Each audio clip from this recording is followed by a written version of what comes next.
Katipid tips ng creamy leche flan. Isang tray ng itlog yung ginawa po natin at napaka-creamy, napaka-smooth at ito yung tipo na talagang maligat-ligat yung leche flan po natin, di ba? Ayun yung masarap sa leche flan. So yung tips at idea nakapaloob na po yun dito sa video. Siyempre, yung pinakang costing po natin, hindi po mawawala yon. So kung paano po ito gagawin, tara, umpisahan na po natin. Okay, so yung gagamitin po nating size ay medium po na llanera at ito po ay na-order ko online. I-unbox po muna natin dito ng mabilisan. Bali ito po ay 20 pieces. Ang ganda ng packaging, sigurado na hindi mayuyupi. Tingnan nyo naman, o, diba? Safe na safe dadating sa inyo. Very good naman si seller, diba?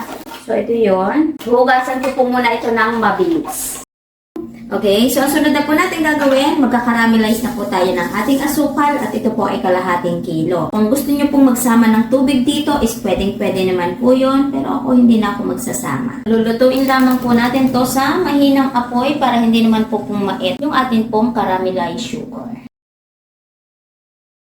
So after 10 to 12 minutes, melt na po yung ating asukal. Ito yung technique kapag maramihan na po yung gagawin nating leche flan. Pero talagang bibilisan po natin yung kilos. And then, i-spread po natin yan na tulad po nito. Pwede nyong patayin yung pinakang apoy po natin para hindi po ito masunog. So ito, lalagyan ko lamang po lahat at magbabalik po tayo. Kada isang llanera, naglagay po tayo dito ng tigwa 1 tablespoon at yung ating pong kalahating kilo is meron pang labis. Ngayon, isa-set aside lamang po natin at gumawa na po tayo ng pinaka-mixture ng ating pong leche.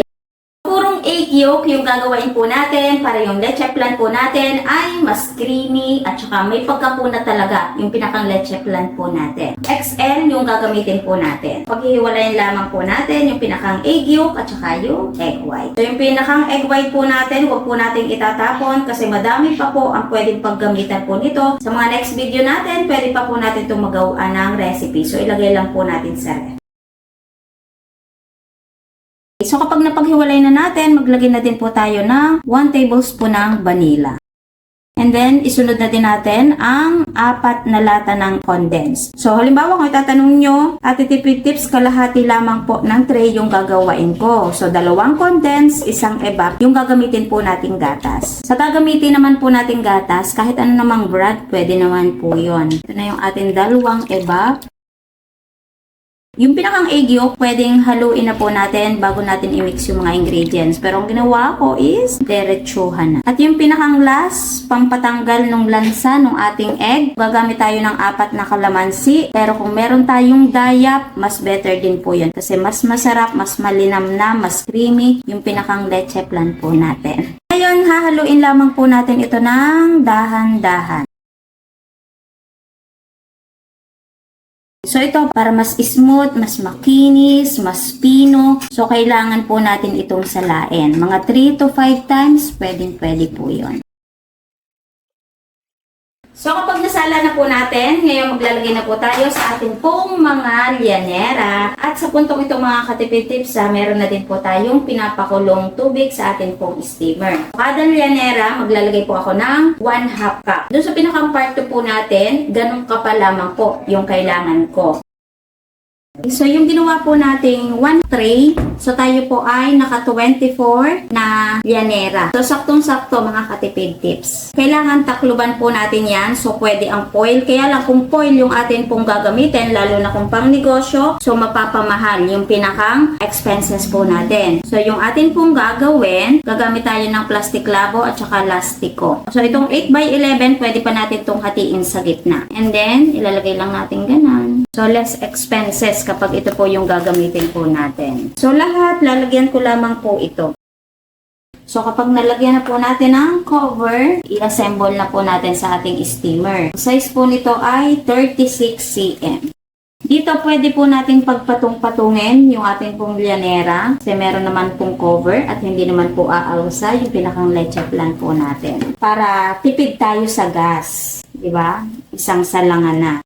Kailangan kumukulo na yung pinakang tubig po natin. Kailangan merong simmer po na kaunti. Pwede na po natin isalang ito. So, lulutuin lamang po natin ito ng low fire para mas maganda, mas makinis yung ating pong leche flan. So dahil dalawang layer yung ginawa po natin, after 30 minutes, yung nasa ibabaw, ilalagay ko po sa ilalim. Diba? Para pantay po yung pagkakaluto. At mas maganda, gagamit po tayo dito ng timer para hindi po ma-overcook yung ating pong leche flan.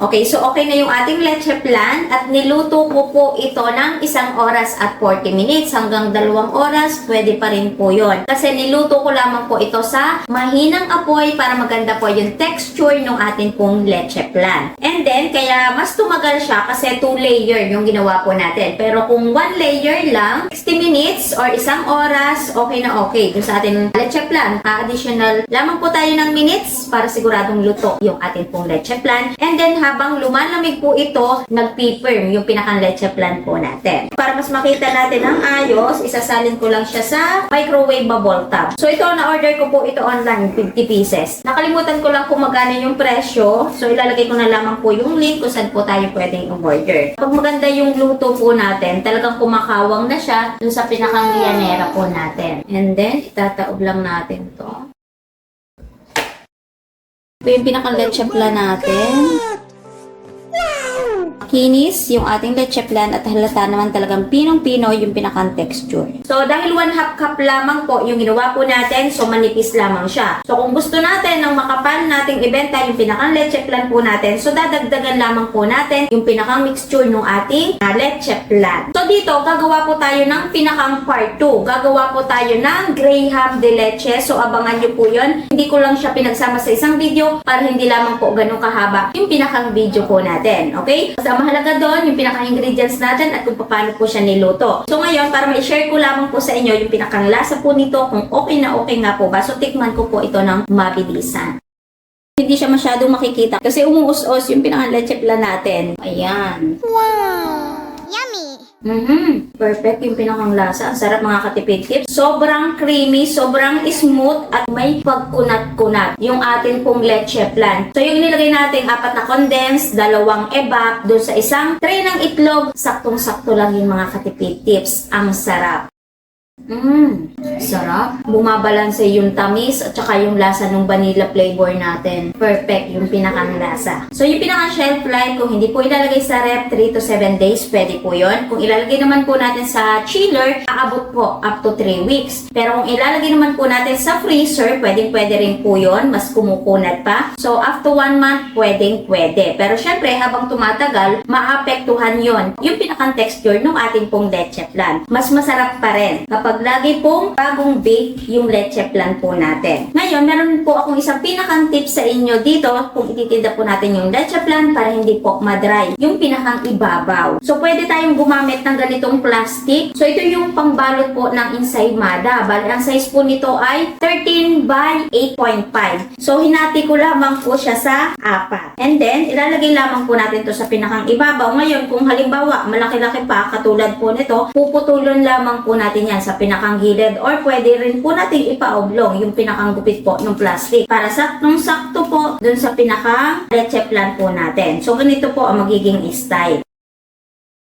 So nice. Diba? Mas kumikintab. So, ito, iwas dry yung pinakang leche flan po natin. So, sa magtatanong Ate Tipid Tips, kung ititinda namin siya ng purong leche flan lang, so, magkano po yung pinakang puhunan? So, bibigyan ko kayo ng pinakang idea kung magkano po yung naging puhunan po dito at kung magkano yung posible po nating bentahan. Okay, so sa magtatanong po nung pinakang costing po natin, magkakosting pa rin po kayo ng sa inyo kasi iba't ibang nga po tayo ng lugar at magkakaibang presyo po talaga yung magbibili po natin. Okay, so meron mas mura, meron naman pong mas mahal. Basta mahalaga po doon, i-costing po lahat ng ginamit po natin. So, isang tray ng itlog, XL po yung ginamit po natin. Nabili ko ng 250 pesos. Sa 4 na ibap na ginamit po natin, 42 pesos po ang isang lata, so 168. At 2 ibap po yun, 70 pesos. 35 po ang isang lata. So, sa kalamansi po natin at sa vanilla flavor po natin, 10 pesos. So, isama na din po natin dito yung pinaka-caramelize po natin. natin, kalahating kilo ng asukal, 40 pesos. Kaya ang total po lahat ay 538 pesos pero magpa-plus pa po tayo doon ng other expenses. Nung in-steam po natin, gumamit tayo ng rubber band at saka po nitong plastic labo. So sabihin na lamang po natin na 10 pesos kasi mura lamang naman po ito at ang dami pa po ng natira. Ngayon, sa pinakang labor po natin, additional po tayo ng 70 pesos para po dun sa pagkakaramelize po natin, para po dun sa pag-i-steam po natin. Kaya ang total po lahat ay 618 pesos. Ngayon, i-divide po natin sa 24 pieces na nagawa po natin at ang kakalabasan po noon 25.75 po yung pinakang puhunan po natin kada isang leche plan. Pero wala pong pinakang packaging yon. Ngayon, kung ilalagay po natin sa packaging, so idea lamang po itong ating ito. So 4 pesos po ang isa. Kaya ang total po lahat ay 29.75. So yung pagpepresyo, nakadepende pa rin po sa atin. So pwede natin itong ibenta ng 40 to 50 pesos kasi napaka-creamy, purong-puro yung pinakang leche plan po natin. So talagang masarap yung pinakang leche plan. So ako, tutuusin ko siya sa 40 pesos sa mabilisan. Kapag minenos po yung pinakang puhunan, so posible po tayong tumubo ng 10.25 po kada isang lalagyan. So kapag itinayos po natin yon sa 24 na leche plan na nagawa po natin, posible po tayong tumubo ng 246 po kada isang tray nung ginawa po nating leche plan. Hindi na masama mga katipid tips kasi 1 tray lamang po yung pinag-uusapan po natin. So yung pinakang presyo po natin dito, nasa diskarte na po natin yon. Kung gaano kakapal, gaano kanipis, depende po sa ipepresyo po natin. So itong pinakang leche plan pong ito is madami po tayong pwedeng paggamitan. Okay, so abangan nyo po yung mga negosyo idea po natin kasi ngayong pagpasok po ng 2026, madami po akong i-share sa inyo na pwede po nating pagkakitaan kahit tayo po ay nasa bahay po lamang. Okay, so kita-kits na lamang po ulit sa ating mga next video.